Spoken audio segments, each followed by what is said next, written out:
जो व्यक्तीला 30 वर्षाचा एक्सपिरियन्स आहे जहाज चालवायचा, म्हणजे हा फार एक्सपर्ट व्यक्ती आहे त्याच्या फील्डमध्ये, तो काय म्हणतोय का this ship is unsinkable, not even God could himself sink this ship. देव जरी आला तरी ही शिप बुडणार नाही असं तो म्हणतोय. 10 एप्रिल 1912 11:40 त्या जहाजाला समोर एक मोठा आईसबर्ग दिसला आणि 2:20 ती जहाज पाण्याच्या खाली होती.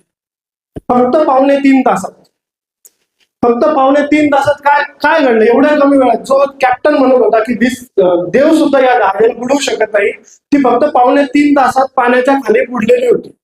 आणि कहर म्हणजे अशी गोष्ट आहे की त्यांना एवढा ओव्हर कॉन्फिडन्स होता की त्या जहाजामध्ये जेवढं लाईफ बोट अक्युमुलेट करण्याची कॅपॅसिटी होती त्याच्यापेक्षा खूप कमी लाईफ बोट नेलेल्या होत्या.